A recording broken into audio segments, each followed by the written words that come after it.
Këta pacientë të cilët vinë në karik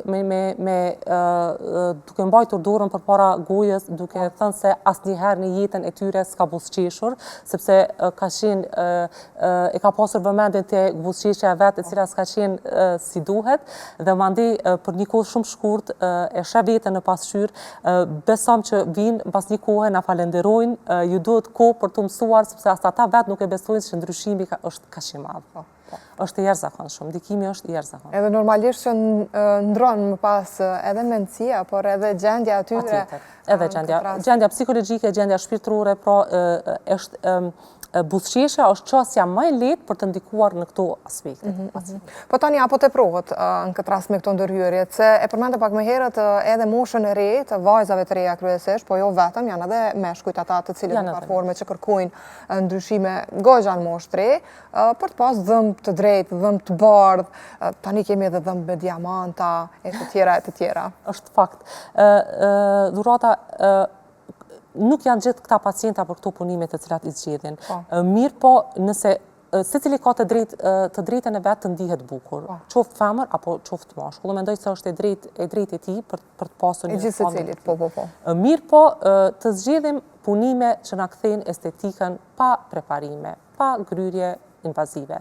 Përzgjedhja e ngjyrës, ata tani të pranojnë në farë forme këshillat e doktorëve.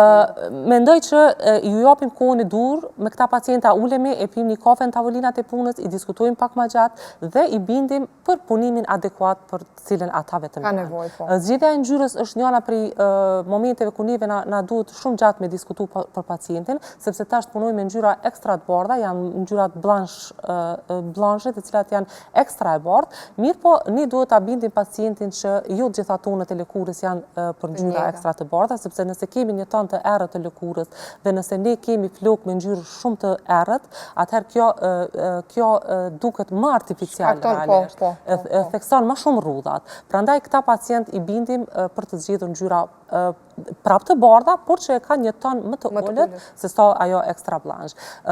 Është e mira që këto punime na mundsojnë që njëherë të shohim një pamje se si duket, dhe mandej pacienti mund ta ndërrojë para se t'i cementojmë ose para se t'i vendosim. Dhe pacientët në klinikën tonë gjithë janë të bindur, domethënë kemi arritur që ta diskutojmë që pikërisht njëra prej ngjyrave është adekuate për atë pacient. Dash të më shtua edhe diçka?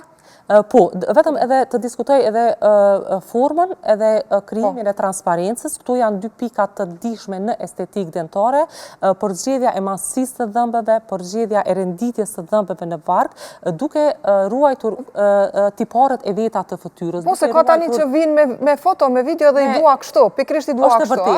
Kim Kardashian, ku ta di unë, emra të tillë që vinë pikërisht edhe kështu i dua. Ne do të ndjekim tiparet. Ai shkojnë për fytyra, si shkojnë. Nuk e kanë atë problem.